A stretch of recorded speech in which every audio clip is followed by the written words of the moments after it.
Many gardeners are looking to start their own gardens, but with very little money. Gardening on a budget is always good, as us gardeners are always looking to save some money on our gardens. So with these 5 tips, you'll be able to learn how to save some money while gardening.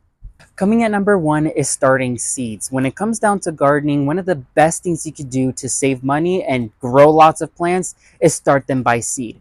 Now, trust me, just like me, I'm not a huge fan of seed starting because of the huge time it takes to start them and for them to start producing food for you to consume. However, I came to realize that starting seeds is way more beneficial as you get to grow lots of plants, different varieties, better selection, and you only get to spend a couple dollars on a packet of seeds that can last you a couple seasons. And it's super rewarding because you get to grow many plants from these small seeds and see them flourish into becoming these huge mature plants that you enjoy.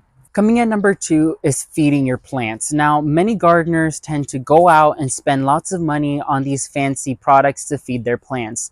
However, you can use things that you already have at home. So what I would recommend is to make your very own homemade compost, or something I do, make a hole next to a plant, throw food scraps in there, and let them start decomposing and feeding my plants. Something you should keep away from is peppers, onions, and garlic, as that can affect your plant instead of doing good. So dispose of those and use other food scraps you get from your kitchen, as it will benefit your garden and you technically spend no money, as you usually throw those away in the garbage can. So put them to work and let them feed your plants. Number 3 is when you go buy plants at a nursery, always look for plants that have more than one in a container. And this is something a lot of gardeners skip on because they are too afraid of damaging or killing their plants. But plants are way more resilient than what we give them credit for, so as long as you properly split them where both plants have enough roots intact. And number 2 is you stay on a constant watering schedule almost every day until they settle in, you will have 2 new plants in your garden for only the price of 1.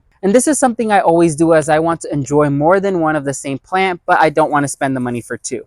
And coming to number 4 is when it comes down to treating your plants, it can get a little expensive when it comes down to insecticides and pesticides. However, by using this home remedy, you will get to save lots of money and treat your plants. Now, this home remedy I would only recommend for easier pests to treat, such as whitefly or aphids, which is more common pests that tend to attack plants. This is an easier remedy and more cheaper remedy for you to use. If you get a water bottle and fill it up with 2 parts of water and then 1 part of dish soap, you will make a home remedy that is great and effective to treat your plants. I would recommend treating your plant for about 2 to 3 days straight without any rain on the forecast for it to actually be effective. Now, I have used this method multiple times in my garden and I have seen really good results with consistency. And coming to number 5, our final point is have your garden fund itself. Now, what's better than spending very little money in a hobby you love doing is making money with what you love doing. In this case, you could go ahead and use the plants you have in your garden and propagate them and sell them and have your garden fund itself. Now, it's not a complicated process. It's a super easy process, which I have always recommended gardeners to do.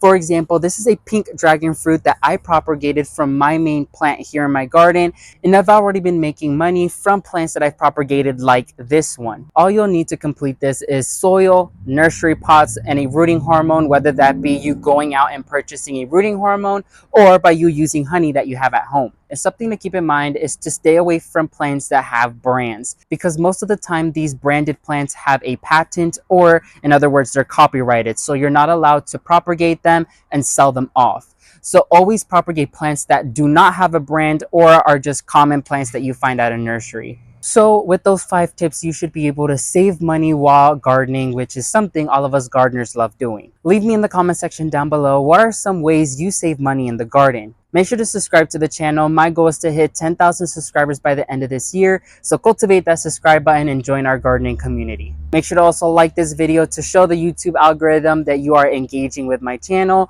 and to have YouTube share this video with other people so they could know the wonders of growing their own food. Also, turn on the notification bell so you get notified when I release a new video. And as always, thank you all so much for watching. May God bless you and your entire family, and never forget to grow big, ultimate gardeners. Bye, everyone.